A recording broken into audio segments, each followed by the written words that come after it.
Hey guys, welcome to Tales Beyond the Game. Now, this is a new series that I will be starting on the channel where I have a real appreciation for game cases and game manuals, and I just thought it would be a neat idea if we could just relax together and take a look at the cases and game manuals of some of my older games, because nowadays that's kind of a lost art because the manuals are all pretty much electronic now as to not use up too much paper, and the game cases are usually pretty bland, which is a shame. Not always, but most of the time. So I just thought it would be a neat idea for a series to do this, and I hope you guys enjoy. And the theme of today's episode, the pilot episode of the series, is games that are really nostalgic to me, like I have a lot of nostalgia with. So the first game that I would say I have a lot of nostalgia with in this right here, is Wii Sports Resort for the Nintendo Wii. Wii Sports Resort. And as you can see, it says it has 12 sports to choose from. Now, the funny story with this game is I actually played this one before I played Wii Sports, because there were some friends of ours who we would go over and visit, and they had a Wii, and they had Wii Sports Resort. This was before I owned a Wii, back when I was like way younger. So I got to experience this game before Wii Sports, and I loved this game. I loved it so much. It's so much fun playing it with those guys for hours, and now I've had it for quite a while for my own Wii, and I still love it. So what can I say? Here is Swordplay. That is a signature event. Love that one. Here is, oh forgive me, I can't quite remember what it's called. I want to say surfboarding, of course, but it's some sort of water sport. You got archery right here. Sorry about the glare as well. I hope that doesn't bother you guys too much. And you got basketball right here. Take a look at the back here quickly. Escape to Paradise. Take a trip to a tropical resort with new sports and new ways to play. Now even more precise with the new Wii Motion Plus accessory. With 12 wildly fun sports to choose from, everyone will be reaching for a controller. There's the Wii Motion Plus accessory. Here's some more events: golf, air sports, more sword play, dog frisbee, cycling. And you can play this game with the nunchuck as well. Let me just open it up here quick. There's the disc. We'll take a quick look at all the game's instruction manuals as well.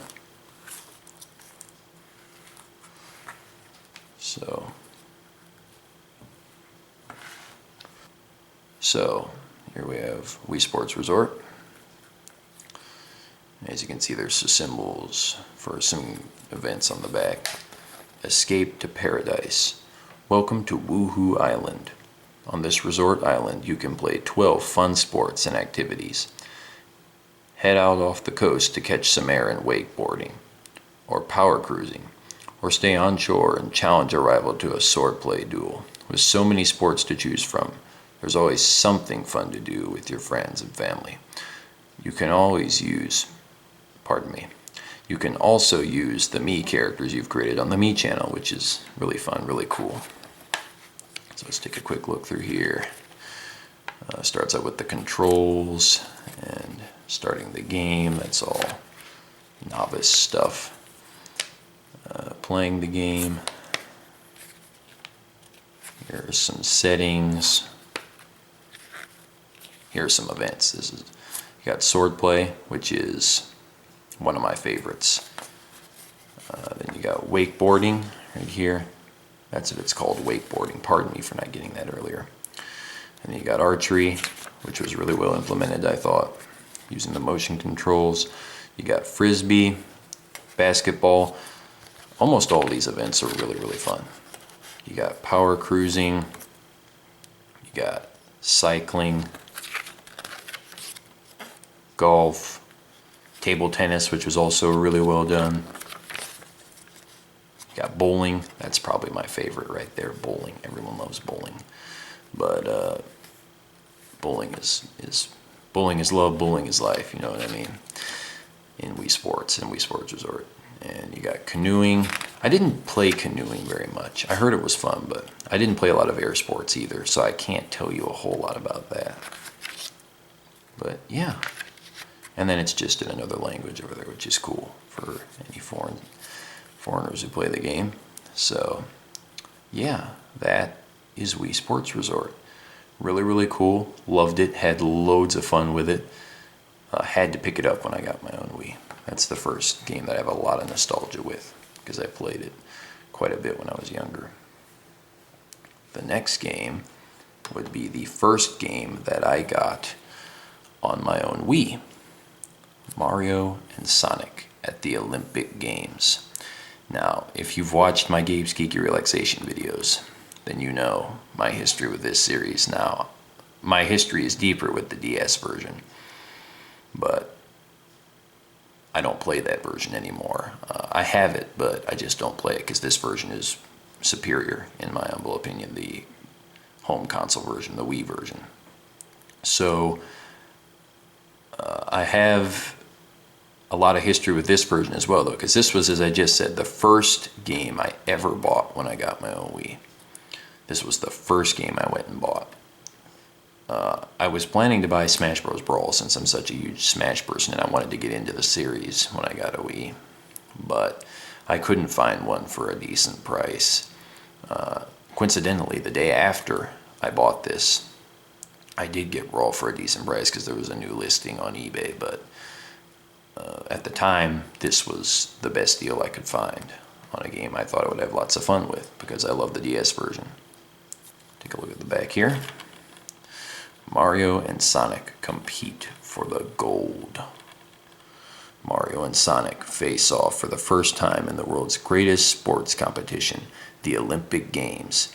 Join these two legendary rivals and their teams featuring 16 of your favorite characters as they vie for the gold in the Beijing 2008 Olympic Games. Whose team are you on? That's such a tough question for me because I love both series so much. So you can see here 20 authentic Olympic events featuring 3 modes of play. Fantastic unlockable stages including 10,000 meter diving and more. Take your own me into the action. Again, pretty cool. There's my boy Dr. Eggman right there. So we'll open this one up. Take a look at it. Nice orange disc. Take a look at the manual right here. Set that off to the side. Here's the manual. Very nice. Repeat of the game's cover. On the back you have Nights into Dreams. I know this is another one of Sega's like more popular series, but I've only ever played Sonic for them. It's made by Sonic Team, so it's made by the same people. I've heard it's really good, but I've never tried it. But anyhow, maybe someday I'll give it a shot. And these games are made by, I find there's a lot of dispute among video gamers when I go online discussing who made the Mario and Sonic at the Olympic Games series. Well, Sega actually develops it, Nintendo just publishes it, so that's an interesting tidbit. There's not a lot of color in this one, but that's okay. You got the controls, explaining how to play the game. The characters, this is what makes both series so good. You got, of course, Mario, Luigi, Princess Peach, Princess Daisy, Yoshi, Wario, my absolute favorite, his partner Waluigi, my second favorite, Bowser. Then on Sonic's team, you got Sonic, Tails, you got Knuckles, you got Amy, you got Edgy the Hedgy, just kidding, Shadow. You got Blaze, and you got Vector, and then you got my favorite on Team Sonic, Dr. Eggman. Or Robotnik, whatever you prefer, but I've always called him Eggman. So here we have the main menu. Man, the whole game, I loved this game, dude. The whole atmosphere, I just thought it was so great. And as I said, I like it even better than the DS version. I've probably played this one about as much as I played the DS version as well, because for the first couple years that I had this game, I played it so much. You got single match. You can look at all that. Circuits were really fun, where you could play a series of events and just dominate the competition in them. You got missions, those were always neat as well, where you have specific objectives you're supposed to complete with each character. Each character has unique objectives based on their strengths, because every character has different stats. Like Wario is a power character, and I believe, who were the others? It was Knuckles, Bowser, Wario. Oh boy, I'm going to really seem really stupid if I can't remember who the final power character. It was Vector. Yeah, that. Wow. I'm talking about how much I play the game and I could barely eke that out. But anyway, then you got Waluigi and Peach and Dr. Eggman and Tails, who are skill characters, and then you had 4 all-around characters, and they had 4 speed characters. You know, you get the gist. And yeah, they really did a neat job. Sega, that's when I talked about it in my first Geeky Relaxation, and in my second one actually about Super Mario, how I don't agree with people at all who say that this game was just a haphazardly put together game about, what a joke, when Mario and Sonic come together, it's a sports minigame based game. They did a really neat job implementing it, and implementing elements of both universes into the game, I thought. So yeah, you got options, you got the events here, you got the 100 meter, always fun, 400 meter, you got 4x100 meter relay, 110 meter hurdles,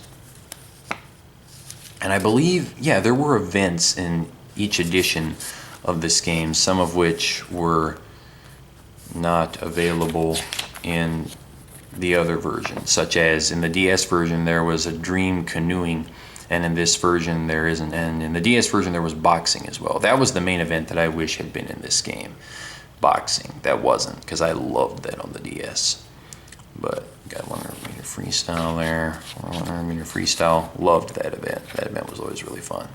Vault, shooting, I was never a huge fan of this one. I didn't think the motion controls worked all that well, but not as well as archery and Wii Sports Resort, but it was alright. The archery was good, just like in Wii Sports Resort. Fencing was really fun. Table tennis was really fun. Single sculls, that was all about timing. It was alright.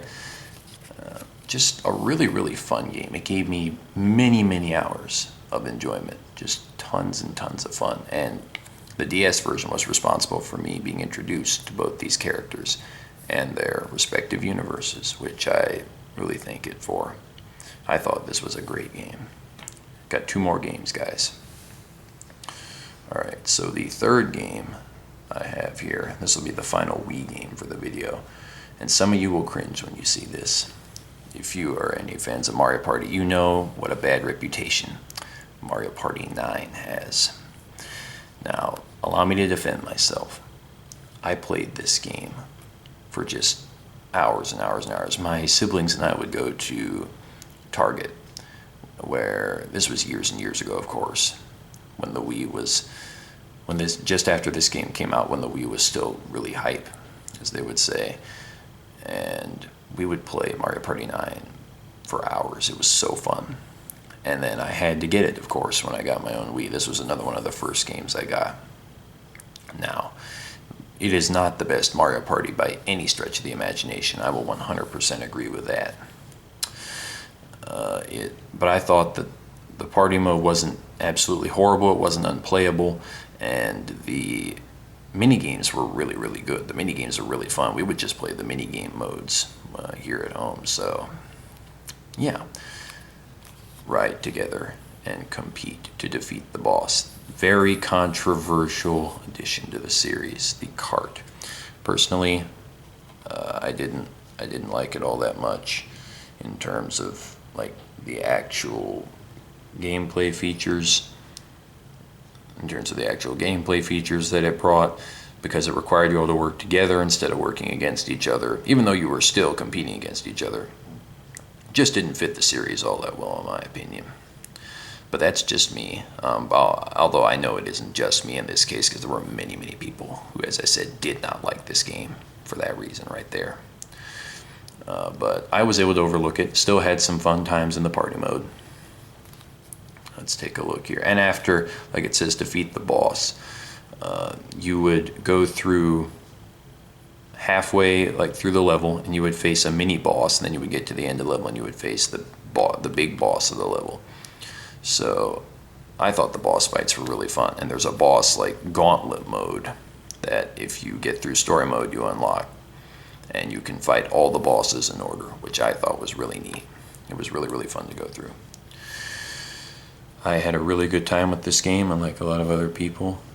It changed from coins to mini stars, which a lot of people just call them the same thing. They like to say that's a coin, but I mean, technically they're mini stars, and there aren't quite as many of them as coins. So see some of the mini games right here. That was our personal favorite. I think it was called Magma Mayhem. Yeah, I think that's what it was called. Magma Mayhem. We played that one the most by far. We loved that one. Take a look on the inside here. There it is. Nice and colorful. Take a look at the manual. There's some other games right there on that page that it says if you like Mario Party 9, you may. I don't have any of those, but yeah, neat. Set that to the side. Take a look right here. Mario Party 9. It's on the back here. Star. Bright glittering star. Because if you win, if any of you have played it, as you know, once you've reached the end of the board, if you have the most mini stars of any of the players, they all combine and you get a bright, beautiful star. Here we go. This is a nice, colorful manual. You see, you don't see manuals like this anymore, which is a real shame, but that's why I appreciate it all the more. Got controls, got the game modes, you had the party mode, you had mini games. That was super, super fun. Solo, this was like the story mode. I played through that, of course, as Wario and loved it. You got the museum where you could buy, like there were constellations you could buy of all the characters, and then on the main menu, the constellations would appear in the night sky. You could look through a big telescope and look at them. It was really neat. You got party mode there, explaining how party mode works. Here are all the different dice blocks. There were a lot of neat dice blocks in this game. The party mode, I thought it was okay. I didn't think it was unplayable. I thought, though, that when they brought it back in Mario Party 10, that was horrible. They should never have done that, ever. But yeah, being the captain mattered a lot in this game. Because the captain, if you were the captain during like the boss fights, you would get extra mini stars. You would get more extra mini stars based on where you finished in the mini game, 1st through 4th, but you would get extra mini stars just because you were the captain. So you wanted to roll and get to the boss, and that's where all these dice would come into play, and in other areas around the board. And there were also mini stars that were negatives that would take away. I always seem to get hit with loads of those. That's Mario Party, though. Really, you think you're getting the worst of it, and then everyone is really getting the worst of it. The game just bullies everybody. Here's all the different spaces. I'll move that over a little bit. All the different spaces throughout the game. Here's all the mini games. You had the free-for-all ones, the Bowser Jr. ones, 1v3s, and the boss battles. And there it is. See, if you won, you would get that star above your head. There's the museum, and here's a place where you can put some notes. There's another language there. Really, really neat. I had a lot of fun with Mario Party 9, and I know that's kind of controversial, but I really did have a really good time with it, and it's definitely a Mario Party that I look back on very fondly. So the final game here, this is a GameCube game. The final game we have is Luigi's Mansion. Now I had loads of fun with this. This was the first GameCube game I got. I didn't get an actual GameCube until a little bit after I got a Wii, but I had a GameCube backwards compatible Wii, so I was able to buy this right off the bat and play it. Really, really loved it. I have the Player's Choice Edition, as you can see. There's Luigi with a boo and some spooky, spooky ghosts. I can imagine if I had played this when I was younger, it probably would have scared me a little bit, but I first played it at age 16, so really wasn't all that scary. But it was really, really cool. Really, really fun game. Luigi's Mansion. The bad news is that it's crawling with ghosts, and Mario seems to be trapped inside. So yeah, the plot centers around, I'm sure most of you know it, but the plot centers around Luigi winning a mansion in a contest that he never entered. Go figure. That's not suspicious at all. And he gets lost in a forest, and he wanders into the mansion, finally stumbles upon the mansion, wanders into it, and discovers that Mario is missing from Professor Egad, who you'll see a picture of in a moment, I'm sure. It's probably in the manual. But here you got the Poltergust. That was a really, really useful tool invented by Prof. Egad. You got loads of treasure collectibles. Got loads of different ghosts. And the mansion was so neat to go around. And then you had the fire and ice elements that could be used in many different ways. Just really neat. This up here, we got the tiny little GameCube disc. Those things are funny. I could not believe it when I first saw a GameCube disc. I was like, wow, that thing is tiny. But it just is another element of the GameCube that's really neat, looking back on.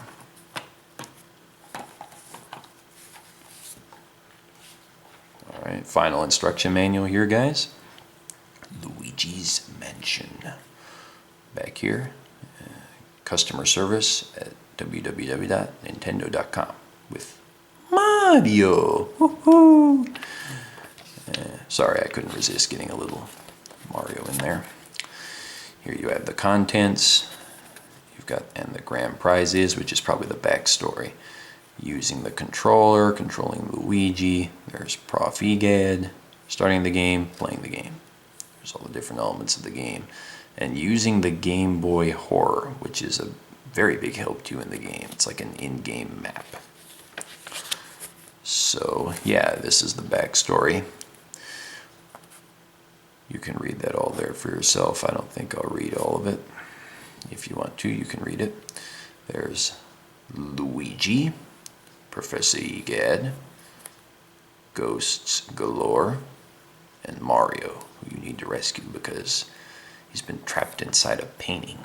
That's what he learns. That's what Luigi learns from Prof. Egad. Here's the controller, the good old GameCube controller. Gotta love it. It's like Professor Egad is explaining to you how to use the controller.